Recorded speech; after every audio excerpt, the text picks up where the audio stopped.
여러분, 한 가지 질문이 있습니다. 신앙생활 하시면서 혹시 이런 고민을 해보신 적이 있습니까? 하나님을 믿는 신자라면 어느 시대에 태어나든지, 그리고 어떤 환경에 있든지, 그리고 어떤 나라에 있든지 하나님의 은혜로 구원받은 사람이라면 공통적으로 있어야 될 모습이 어떤 것일까? 혹시 그것을 고민해 보신 적이 있습니까? 어릴 때부터 하나님의 은혜로 교회에서 쭉 자라면서 그리스도인이라면 시대와 나라와 환경에 관계없이 기본적으로 어떤 모습을 가지고 살아야 될까 고민이 된 적이 있습니다. 그때 떠올랐던 말씀이 데살로니가전서 5장에 있는 말씀입니다. 항상 기뻐하십시오. 쉬지 말고 기도하십시오. 범사에 감사하십시오. 참 그럴듯한 말씀으로 들렸습니다.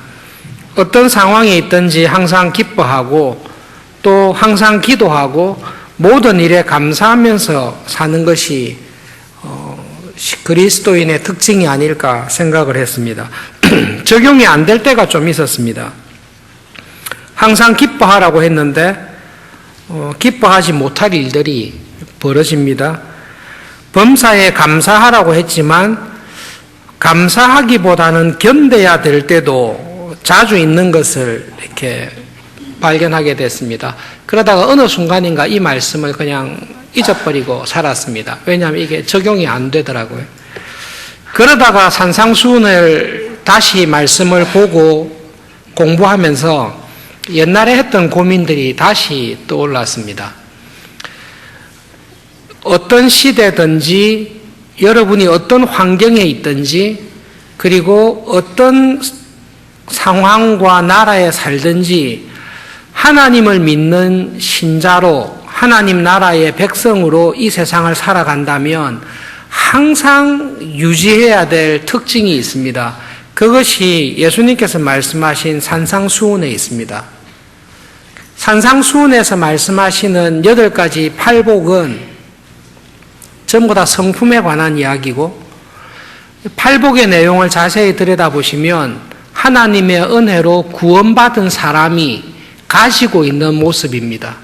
그리고 신앙생활이 성장하고 성숙할수록 여기에 있는 이 모습은 우리의 삶 속에서 뚜렷하게 모습을 드러내게 되어 있습니다. 물론 팔복에 있는 이 모습이 하나님의 나라에 가서도 있는 모습은 분명히 아닐 것입니다.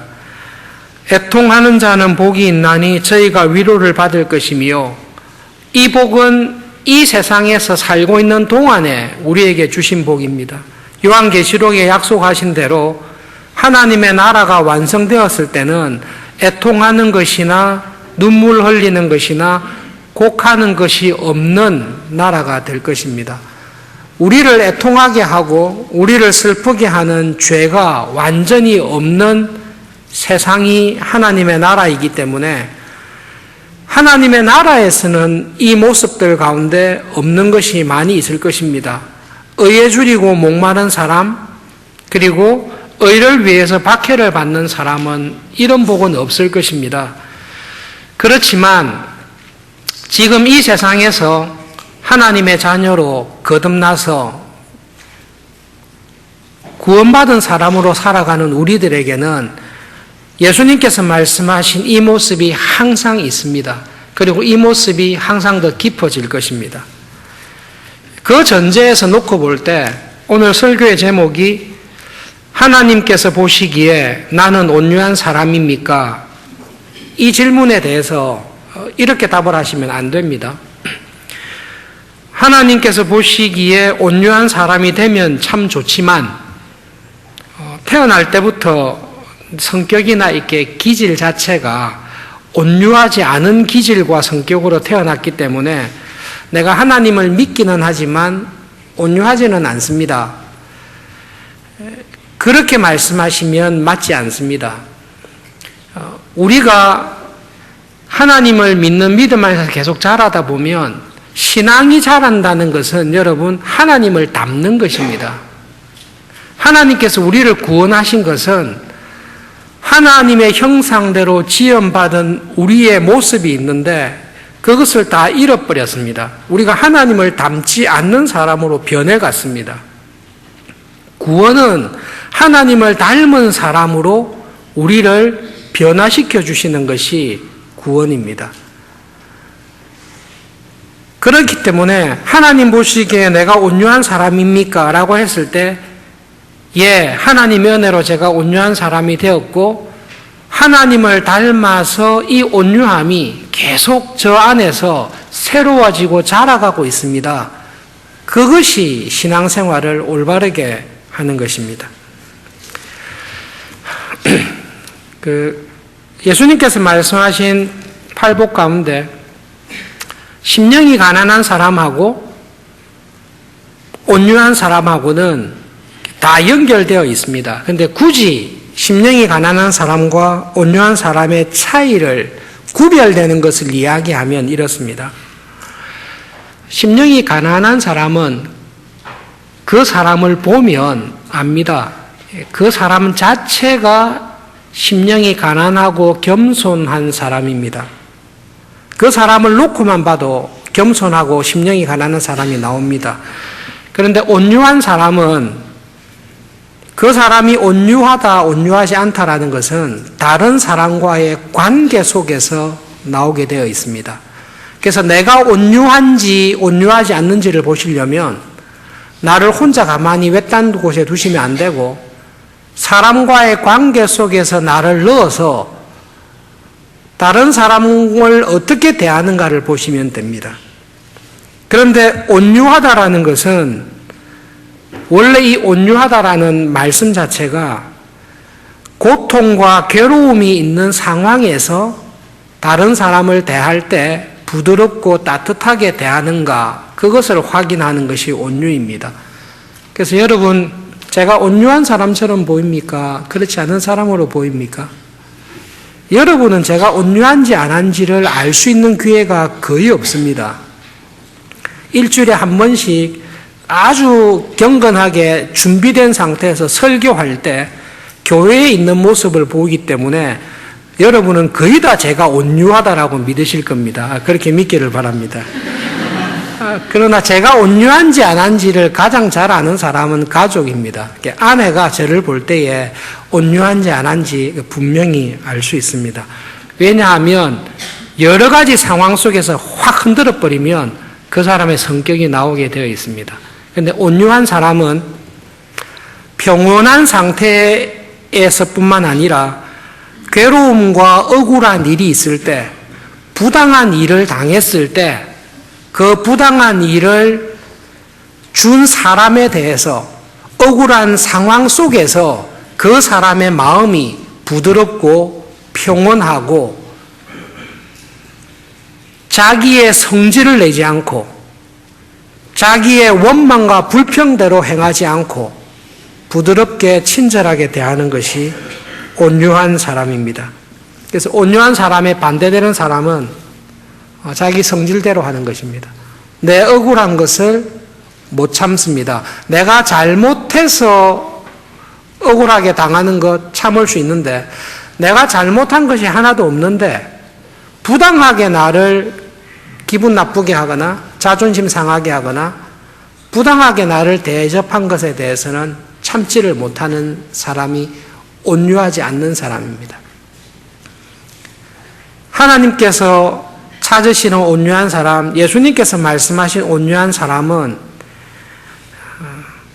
태어날 때부터 성격이 좋은 사람을 말하는 게 아니라 하나님을 믿기 때문에 하나님의 의로우심과 하나님의 공의로운 심판을 믿기 때문에 하나님께서 불의한 것을 갚아주는 것을 정말로 믿기 때문에 자기가 화를 내지 않는 사람, 이 사람이 온유한 사람입니다.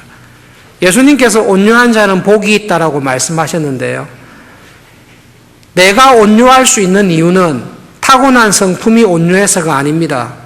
내가 온유할 수 있는 이유는 내가 당한 불의한 것, 부당한 것, 속상한 것을 나의 정의와 나의 기준으로 갚는 게 아니라 내가 당한 이 모든 불의하고 악한 것을 의로우신 하나님께서 보시고 하나님의 의로우심을 따라 반드시 갚아줄 것이다. 그것을 믿기 때문에 그 보복을 내가 하지 않고 하나님의 의로운 보복에 맡기기 때문에 내가 참고 온유한 것입니다. 예수님께서 말씀하시는 온유한 사람은 이런 사람입니다. 여러분 이것을 꼭 기억하십시오. 예수님께서 칭찬하시고 하나님이 찾으시는 온유한 사람은 태어날 때부터 성품이 좋은 사람이 아니라 부당하고 억울한 일을 당했을 때 내가 복수하지 않는 것입니다. 원수를 향해서 나는 복수하지 않고 그것을 참고 용납하고 용서합니다. 그리고 이 원수가 나에게 행한 모든 불의하고 악한 일에 대한 복수를 하나님께서 반드시 해주실 것을 믿고 하나님께 맡기기 때문에 그 사람에 대해서 참고 온유한 것입니다. 그리고 신앙생활을 하다 보면 믿음이 자라다 보면 이 온유함이 점점 커지게 됩니다.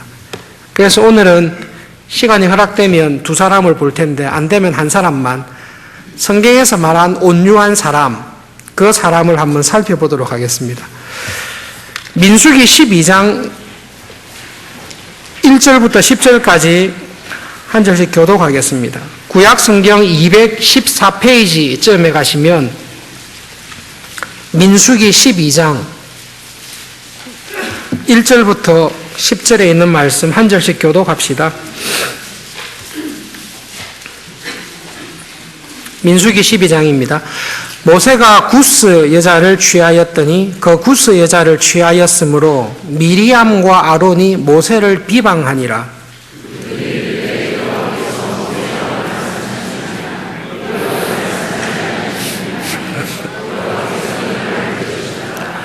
이 사람 모세는 온유함이 지면의 모든 사람보다 더하더라.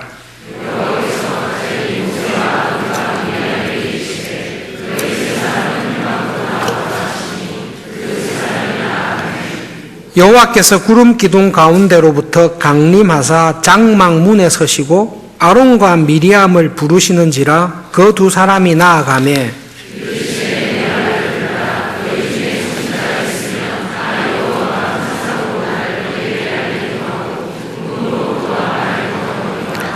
내 종 모세와는 그렇지 아니하니 그는 내 온 집에 충성함이라.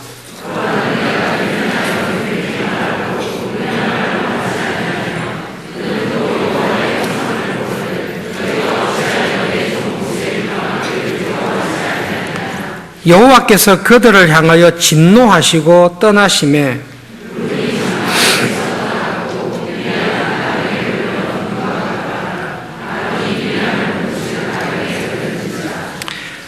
온유한 사람에 대해서 말씀을 준비하다가 이 본문이 걸렸습니다. 민수기 12장에 보시면 대표적으로 두 가지 사실이 굉장히 의아합니다. 한 가지 의아한 것은 3절에 있습니다. 이 사람 모세는 온유함이 이 땅에 있는 모든 사람들보다 더 뛰어나더라. 누가 썼죠, 이거? 모세가 썼죠?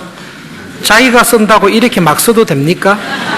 이게 우리의 궁금한 점입니다. 아무리 자기가 성경을 쓰지만 자기에 대해서 이 사람 모세는 온유함이 이 땅의 모든 사람들보다 더 뛰어나더라. 이렇게 비슷하게 말을 한 사람이 있는데요. 독일의 무신론자 철학자인 니체라는 사람이 에케 호모, 이 사람을 보라는 유명한 책에서 이런 질문을 했습니다. 그 책이 4개의 질문으로 되어 있는데요. 그 4개의 질문이 이런 겁니다. 나는 왜 이리도 현명한가? 이게 이제 1권의 제목이에요. 2권은 나는 왜 이리도 영리한가? 이게 2권의 제목이에요. 3권은 나는 왜 이리도 좋은 책을 썼는가? 마지막 질문이 좀 철학적 질문인데 나는 왜 하나의 운명인가? 철학과 수업하면서 이 이야기 들었을 때 참 자화자찬을 하구나. 아무리 유명한 철학자라도 이렇게 자화자찬을 할 수 있냐.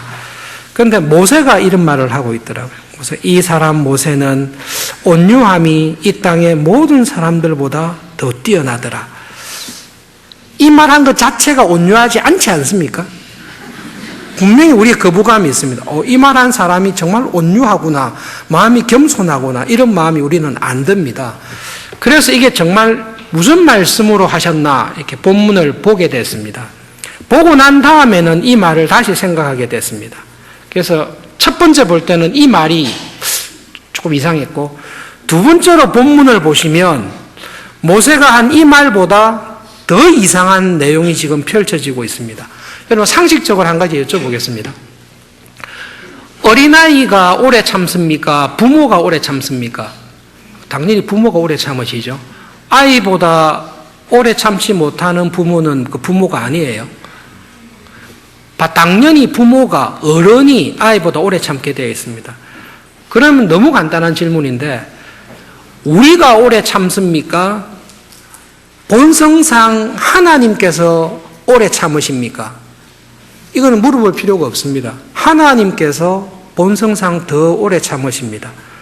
하나님께서 우리에게 자신을 설명하시면서 나는 오래 참고 용서하고 인내하는 하나님이라고 스스로를 말씀하셨습니다. 하나님은 오래 참으시는 분입니다.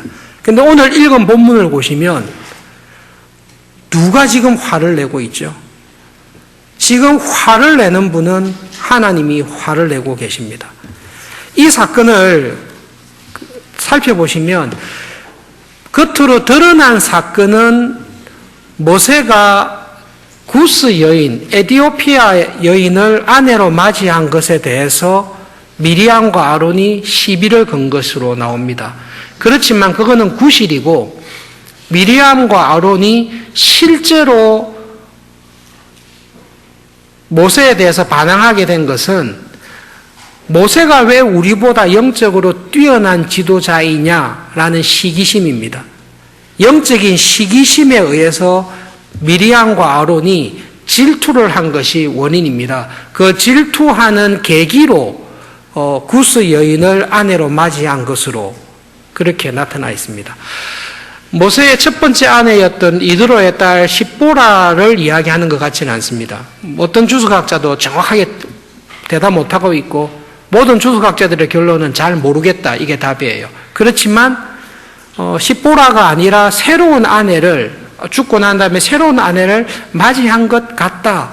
그런데 그거를 구실로 미리암과 아론이 모세의 영적인 지도자됨, 영적인 지도력에 대해서 반항을 한 것입니다.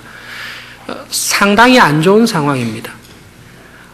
그렇지 않아도 출애굽하고 난 이후에 이스라엘 백성들과 함께 나왔던 잡족들이라고 표현하는 다양한 민족들이 불평불만을 일으켜서 반항을 했고, 이스라엘 백성들도 반항을 했고, 모세가 속한 레위 지파의 고핫 자손들도 또 반항을 했고, 항상 모세의 리더십에 대해서 시기하고 질투하면서 모세가 뭐 다 하냐, 이런 식으로 반대가 있었습니다. 그런데 그 모든 반대 가운데 지금 반대가 제일 심각합니다. 왜냐하면 집안에서 반대가 일어났습니다. 다른 사람이면, 다른 가문이면 모르겠는데, 모세와 피를 나눈 형님과 누나가 공적으로 이스라엘 백성들 앞에서 모세가 뭐 잘났냐, 모세만 모든 걸 다 하냐, 우리도 모세와 똑같다, 우리와 모세도 동일한 수준이다라는 것을 가지고 공개적으로 반대를 하면서 모세의 권위를 훼손시키기 시작했습니다. 좀 심각해요. 그런데 여러분, 미리암과 아론의 논리는 바보하고 천재하고 같다라는 논리하고 똑같습니다.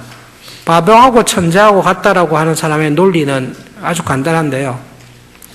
바보가 아는 것은 천재가 다 압니다. 그렇죠? 천재가 모르는 것은 바보도 모릅니다. 그러니까 바보와 천재는 같죠. 이렇게 말이 됩니까? 안 됩니까? 말은 되지만 전혀 황당한 이야기입니다. 그 정도로 미리암과 아론이 우리가 모세하고 같다라고 주장하는 것은 말이 안 되는 주장입니다. 그런데 그 이야기를 공공연하게 했습니다. 모세의 입장에서는 이게 심각하고 굉장히 화가 나고 배신감의 분통을 터뜨릴 만한 일입니다. 그런데 2절에 보시면 미리암과 아론이 하나님이 모세하고만 말했냐? 우리하고도 말씀하신다라고 했을 때 이 말을 들은 사람이 하나님이라고 이야기하십니다. 여호와께서 이 말씀을 들었다라고 하고 있습니다. 모세는 안 들었습니까? 들었죠. 그런데 모세는 이 말을 들었지만 개의치 않았던 것 같아요. 뭐 백성들이 반대를 하든 말든 레위 자손이 나를 비방하든 말든 가장 가까운 형과 누나가 나를 공개적으로 모욕하고 질투하든 말든 하나님께서 나에게 맡기신 일만 하면 되지 상관없다 그냥 욕하십시오. 아마 모세는 그랬던 것 같습니다. 그런데 미리암과 아론이 하는 말을 오래 참으시고 인내하시는 하나님께서 딱 들었는데 그 다음 장면 보시면 하나님께서 화가 단단히 나셨습니다. 4절에 갑자기라고 나옵니다. 그 말을 하나님께서 들으시고 예정도 없이 갑자기 하나님께서 모세와 아론과 미리암을 호출했습니다. 그리고 하나님께서 임재의 구름으로 성막에 딱 오셔서 미리암과 아론을 딱 부르시면서 두 사람에게 하는 말씀이 있습니다. 6절부터 하시는 하나님의 말씀을 들어보면 하나님께서 이 감정이 상당히 지금 안 좋으세요. 너희들이 뭔데? 미리암, 아론 너희들이 뭔데 모세하고 같다라고 지금 이야기를 하냐? 너희들이 정말 모세하고 같냐? 나는 모세하고 이야기할 때 얼굴을 마주보고 이야기하고 모세하고는 또박또박 지금 설교하고 설교를 듣듯이 이렇게 이야기를 하고 모세는 나의 온 집에 충성된 일꾼인데 너희들이 감히 모세하고 같다라고 지금 이야기하냐? 너희들이 감히 내 종 모세를 비방할 때에 마음에 두려움이 없더냐? 하나님께서 굉장히 화가 나셨습니다. 그리고 하나님께서 말을 끝맺지를 아니하시고 그 말을 하시고 그들을 향하여 화를 확 내시고 그냥 떠나버리셨어요. 이 장면을 가만히 보면 연상이 됩니다. 집안에서 애가 말을 되게 안 들었어요. 보통은 이제 어느 정도 화가 나면 화를 가라앉히고 불러서 따박따박 설명해 줍니다. 너 이렇게 했지? 이렇게 했으니까 잘못한 거야? 잘못한 거 맞아? 안 맞아? 맞지? 그러면 손바닥 내. 몇 대 맞을래? 이렇게 때리거든요. 근데 되게 화가 나면 보기가 싫은 거예요. 그래서 화를 확 내고 아버지가 문을 쾅 닫고 나가버린 거예요. 하나님께서 미리암과 아론에 대해서 되게 화가 났습니다. 그리고 하나님께서 진노하고 그냥 가버리셨어요. 그리고 하나님이 얼마나 진노했는지 미리암이 온몸이 눈처럼 하얗게 변하는 나병이 걸렸다라고 기록하고 있습니다. 여러분, 이 장면에서 실제로 화를 내야 될 사람이 누구죠? 모세죠. 모세가 들었잖아요. 모세가 화를 내야 되는데 모세는 화를 내지 않습니다. 오히려 모세가 이 말을 듣고 속이 상하였더라 이런 말은 전혀 없어요. 오히려 이 말을 들으신 하나님께서 속이 부글부글 끓어서 와가지고 미리암과 아론을 혼내시고 미리암에게 징계하시고 가셨다라는 기록이 되어 있습니다. 본문을 보면서 온유한 사람을 세 단계로 나눠봤어요. 온유한 사람. 나는 어느 단계에 들어갈까? 1번. 하나님께서 화를 내시기 전에 내가 먼저 화를 내는 사람. 우리가 보통 이렇죠, 그죠? 하나님은 화를 안 내실 텐데, 내가 못 참아요. 그래서 하나님이 화를 내시기 전에 내가 화를 확 내버리는 사람이 있습니다.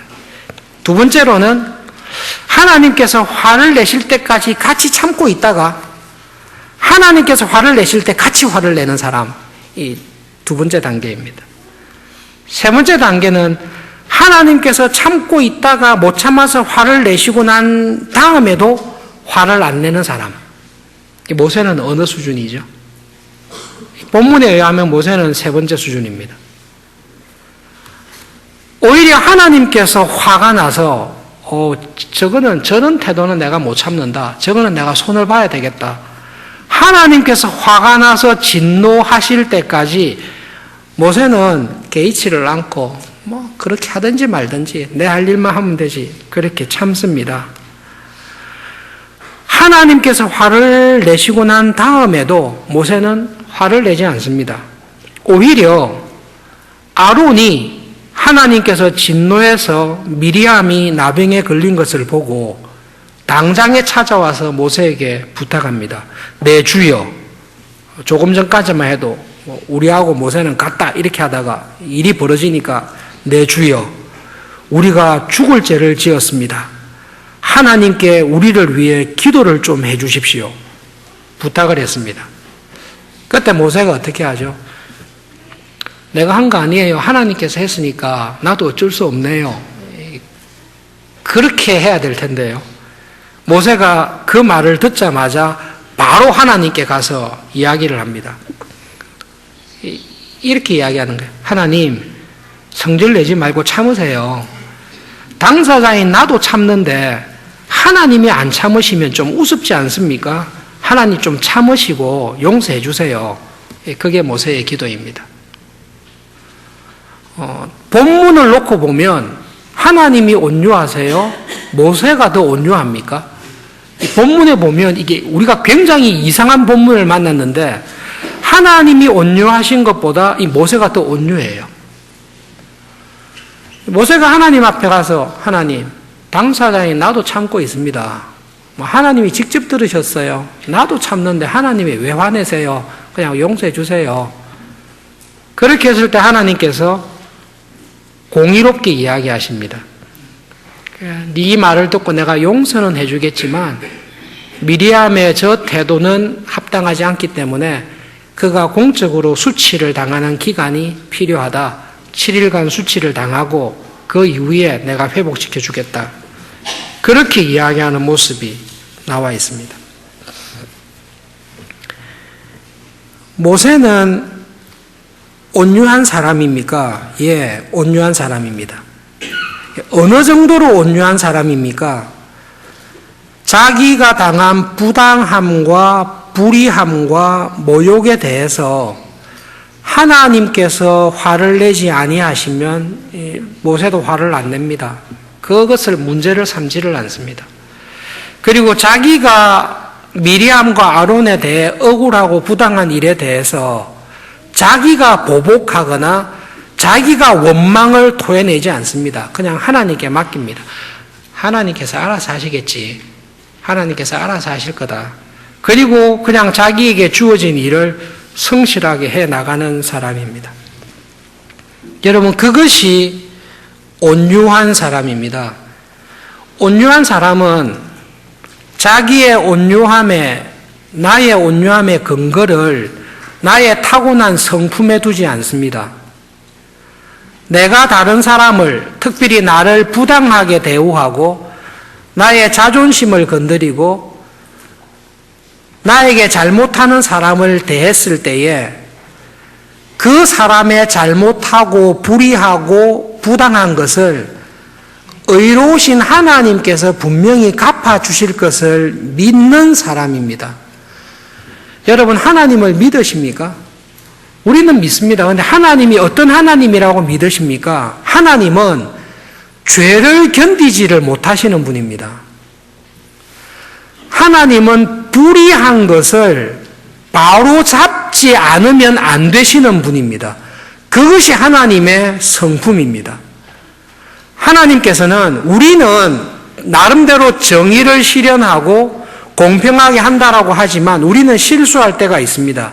놓칠 때도 있고 끝까지 일관되지 않을 때도 있고 내 개인의 마음에 따라서 정의로운 기준이 왔다 갔다 할 수 있습니다. 그런데 하나님께서는 그분의 본성상 불의하거나 악하거나 죄에 대해서 참지를 못하시고 하나님이신 이상 반드시 하나님의 기준과 정의에 따라 모든 것을 바로 잡으셔야 되는 분입니다. 그것을 잡지 아니하시면 하나님이 안 되십니다. 지금 이 세상에서 정말로 불의하고 억울하고 힘든 일들이 우리 사회에, 이 세상에 항상 있습니다. 그것을 예수님께서 재림하시고 지금도 때때로 간섭하셔서 바로 잡으시는 모습을 보여주시지만 하나님의 나라가 이 땅에 완성될 때에 하나님께서는 모든 불의와 악함과 잘못된 일들을 하나님의 정의에 따라 다 처벌하시고 심판하시고 억울한 것을 다 회복시켜 주시고 지금 이 땅에서 당하는 억울함과 비교할 수 없는 하나님의 위로로 바로 잡을 것을 정말로 믿으십니까? 그 하나님을 믿지 않으면, 그 하나님에 대한 신뢰가 없으면 우리는 테러리스트가 될 가능성이 훨씬 큽니다. 그런데 하나님께서 하나님을 믿는 우리들에게 장담하시면서 약속하신 것이 있는데 원수 갚는 것은 내가 할 것이다. 내한테 맡겨라. 그렇게 말씀하십니다. 억울하고 분통 터지는 일이 있을 때 네가 너의 분노와 화를 참지 못해서 복수하지 말고 원수 갚는 것, 억울한 것은 나에게 맡겨라. 내가 반드시 갚아주겠다. 하나님께서 어떻게 갚아주십니까? 하나님께서 보시기에 의로운 수준으로 완전하게 갚아주실 것입니다. 그것을 믿으십니까?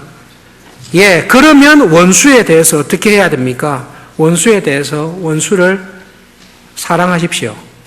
원수에 대해 분노를 폭파시키지 말고 그 원수에 대해 부드럽게 대하고 그 원수에 대해 친절하게 대하고 원수가 굶주려 있으면 먹을 것을 갖다 주십시오.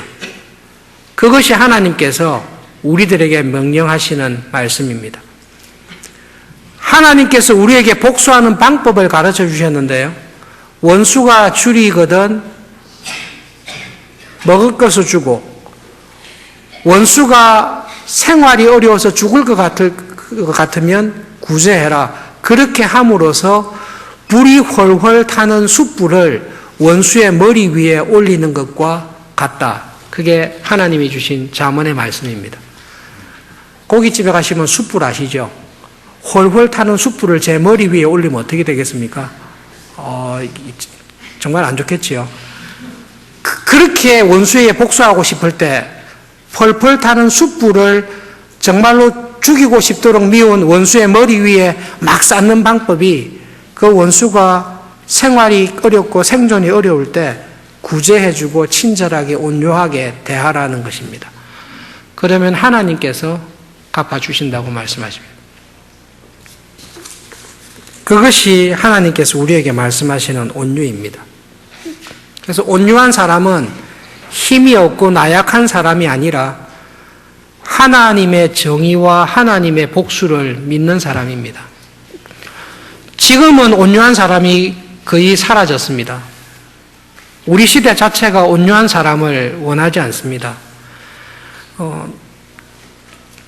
우리가 어렸을 때는 포스트 모던이라고 하는 그 포스트 모던 시대가 오기 전에 현대화 시대를 그럴 때는 우리가 이렇게 믿었습니다. 당신이 개인적으로 복수하지 마십시오. 사사로이 개인적으로 복수하는 것은 사회의 정의에 국가의 법에 어긋나는 것입니다. 개인적인 사사로운 복수는 금하시고 그 복수하는 마음을 공적인 법에, 정의로운 사회의 법에 맡기십시오. 그렇게 교육을 받았습니다. 그래서 개인적으로 복수하는 것을 가능한 한 참고 국가의 법에, 사회의 법에 맡기는 것이 근대화, 우리가 근대화되는 것이라고 생각했습니다. 지금은 세상이 이 근대화를 넘어서서 포스트 모던, 현대화를 넘어섰거든요. 지금은 영화 제목을 보십시오. 복수는 나의 것. 이것이 우리의 정서에 맞습니다. 이것은 이전 시대의 가치에 대한 반대입니다. 복수를 개인이 하는 것은 합당하지 않고 전체 사회가 합의한 법에 맡겨서 복수하는 것이 맞습니다. 이게 근대화인데 이것을 지금은 싫어합니다. 그렇게 맡겨봤더니 내가 원하는 만큼 복수가 안 되는 거예요. 나는 죽이고 싶은데 이 법은 죽이지 않고 잘 살리는 것 같거든요. 그래서 지금은 복수는 내가 하는 것이다. 내가 아예 복수하고 끝내겠다. 그것이 우리가 살고 있는 시대입니다. 그 시대의 정신이 크리스찬들에게 어떻게 도전이 되는가 하면 하나님의 복수에 대해서도 우리가 믿지 않게 됐습니다. 하나님께서 복수하신다고 했는데 보니까 복수보다는 용서만 하시는 게 더 눈에 보입니다. 요나처럼. 니느웨 사람들 다 죽기를 바라는데 하나님은 살리려고 하니까 니느웨가 그 하나님이 싫거든요. 우리 크리스찬의 마음속에서도 온유하고 싶은 열망이 있는데 온유하게 하지 못하게 만드는 게 있는데 그것은 하나님에 대한 우리의 믿음이 약해졌기 때문입니다. 이거 하나님께 맡겼다가는 내가 원하는 만큼 복수가 안 되겠다. 그러니 온유한 것은 잠깐 제쳐두고 내가 성질을 확 다 내버리고 막 회개하고 말지. 우리는 그쪽으로 시험을 많이 받고 있습니다. 그러나 하나님께서 저와 여러분을 구원하셔서 하나님 나라의 백성, 하나님의 자녀가 되게 해주셨는데 하나님의 자녀가 된 우리에게 가장 큰 변화는 하나님을 닮아가는 것입니다. 여러분, 신앙이 성장하는 것, 교회가 부흥하는 것은 우리가 하나님을 점점 닮아가는 것입니다. 교인은 많은데 하나님을 닮은 사람을 찾아보기 힘든 교회가 교회다운 교회가 아니라 그 교회에 있는 사람들이 세월이 흘러갈수록 점점 하나님을 닮아가는 것이 그것이 교회가 교회답게 성장하고 부흥하는 것입니다. 그런 점에서 우리는 하나님 앞에서 나는 정말로 하나님 보시기에 온유한 사람인가, 온유한 사람으로 얼마나 성숙하고 성장하고 있는지를 살펴보셔야 됩니다. 교회가 가지고 있는 연약한 점이 있습니다. 성경 공부를 열심히 합니다. 기도 생활을 열심히 합니다. 교회 봉사를 열심히 합니다. 이렇게 신앙의 훈련을 열심히 합니다. 그러면 어떤 사람이 되게 되어 있습니까? 온유한 사람이 되게 되어 있습니다. 성경을 많이 공부한 결과 하나님을 알았습니다. 기도를 많이 한 결과 하나님이 어떤 분이신지를 경험하게 되었습니다.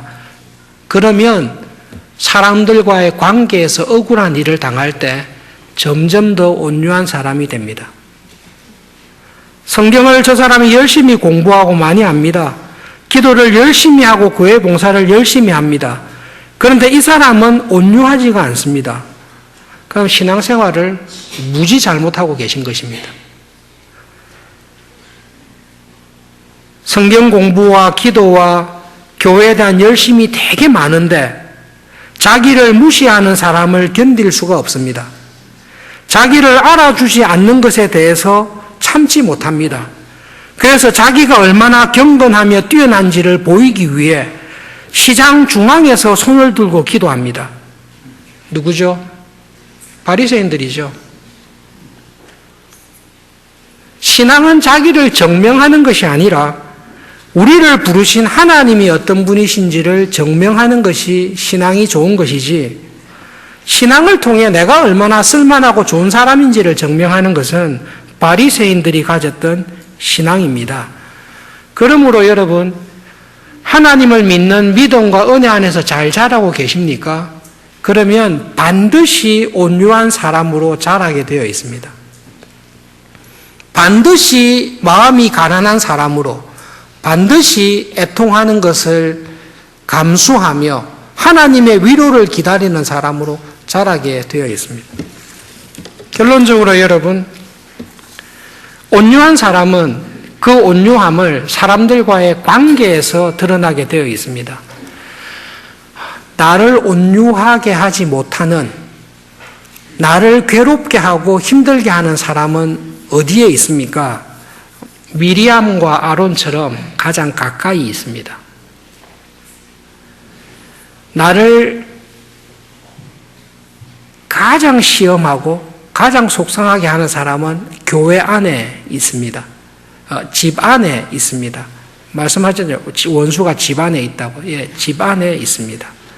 그런데 그 원수가 나를 하나님의 자녀답게 변화시켜 줍니다. 그 원수를 볼 때마다 내 속에 하나님의 아들다움이 없다는 것을 확인시켜 주는 게 원수입니다. 그것을 통해 나로 하여금 애통하게 하고 하나님의 은혜를 더 구하게 하는 것이 원수입니다. 그러니 원수가 밉습니까? 사랑해야 되겠습니까? 예수님께서 하신 말씀은 구구절절 맞습니다. 원수를 사랑하셔야 됩니다. 그 원수가 있어야 내가 어떤 사람인지 확인이 되기 때문에 그렇습니다. 교회에서 봉사를 하시거나 믿음 안에서 살기 위해서 선한 노력을 했는데 나의 마음을 상하게 하고 부당하게 모함하고 좋지 않은 이야기를 하는 사람이 분명히 있을 것입니다. 없기를 바랍니다마는 분명히 그런 일을 당할 때가 있을 것입니다. 그럴 때에 모세의 온유함을 기억하십시오. 하나님께서 진노하실 때까지 참고 기다리시고 성질을 내지 마십시오. 그리고 하나님께서 화를 내실 때 하나님에게 달려가서 하나님, 나도 참는데 하나님이 참으셔야 되지 않겠습니까? 그렇게 하는 온유한 사람으로 설 수 있기를 바랍니다. 이번 한 주간 어느 곳에서 어떤 상황에 처하시든지 여러분 하나님을 기억하시면서 살아가실 수 있기를 바랍니다. 온유하자, 여기에 관심을 두지 마시고 내가 믿고 의지하는 하나님이 어떤 분이신가를 다시금 생각하면서 내가 이 하나님의 아들로, 이 하나님의 딸로 이 상황에서 어떻게 해야 될까 지혜를 구하시면서 온유함의 열매를 잘 맺으시는 한 주간이 되시기를 바랍니다. 기도하겠습니다.